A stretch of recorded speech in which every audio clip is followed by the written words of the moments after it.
नमस्कार साथियों, मैं हूं रंगला धनगर। राजनीतिक विश्लेषण में आपका स्वागत है। आपको पता है कि मध्य प्रदेश में शिवराज सरकार के मध्य प्रदेश की भारतीय जनता पार्टी ने चौथी सूची जारी कर दी गई है और चौथी सूची में मंदसौर संसदीय क्षेत्र से 4 टिकट के नामों का ऐलान भी हो चुका है और 4 टिकट दिए हैं। उसमें से एक सिटिंग सीट है एसटी की और दूसरे 3 जो टिकट दिए हैं वो संसदीय क्षेत्र में और जनरल वर्ग के हैं।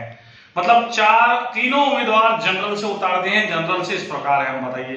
मलारगढ़ विधानसभा से भारतीय जनता पार्टी ने जगदीश देवड़ा पर चौथी बार मोहर लगाई है, जो ST/SC कोटे से बिलोंग करते हैं।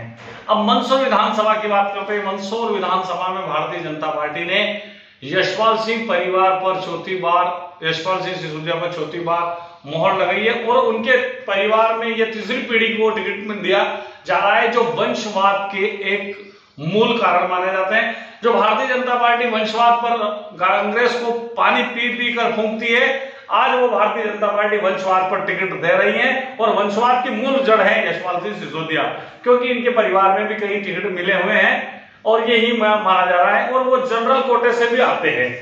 एक बात तो मैं आपके सामने बड़ी ये रखना चाहता हूं कि भारतीय जनता पार्टी ने संसदीय क्षेत्र में जो 4 टिकट दिए हैं, 4 में 3 टिकट जनरल कोटे से दे दिए गए हैं, जिसपे यह है कि जावत से भी ओम प्रकाश सकलेचा, जो पूर्व मुख्यमंत्री के पुत्र हैं, वो जनरल से बनिए आते हैं।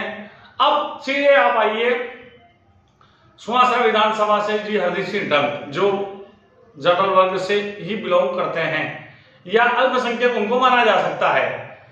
अब कुल मिला के मेरा ये कहना है कि कुछ चर्चाएं ये भी चल रही है कि गरोट से जो ओबीसी वर्ग के देवीलाल धाकड़ को बीजेपी ने टिकट दिया था पिछली बार और वो चुनाव जीतने में सफल रहे थे, लेकिन इस चर्चाओं का बाजार ये चल रहा है कि गरुड़ से टिकट का ऐलान नहीं हुआ। इससे ये स्पष्ट होता है कि मंदसौर के विधायक यशपाल सिंह सिसोदिया, मंदसौर के संसदीय क्षेत्र के जो सांसद सुधीर गुप्ता को गरुड़ से टिकट दिया जा सकता है, क्योंकि पोरवालों का उधर जातिगत समीकरण की चर्चाएं चलाई जा रही, जबकि ऐसा कुछ नहीं है।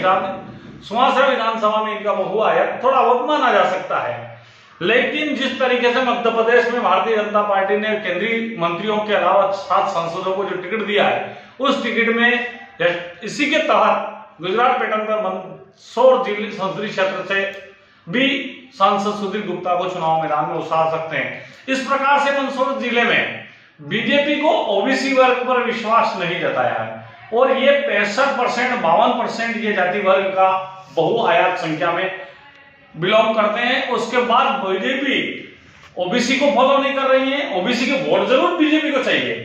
दूसरा बात है किसानों की बात आती है, जहां किसान वर्ग बड़े आयात में बड़े संख्या में निवासरत हैं, उनका बड़ा वोट बैंक है, लेकिन भारतीय जनता पार्टी ने किसानों का और कोई ध्यान नहीं दिया है।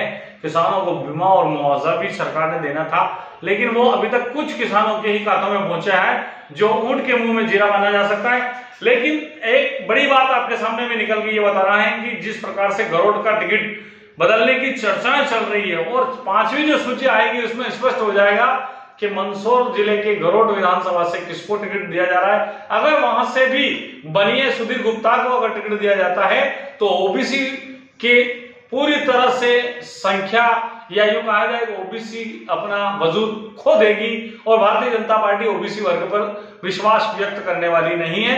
अब इसके नतीजे क्या रहेंगे ये तो समय बताएगा, लेकिन भाजपा को चौथी बार लगातार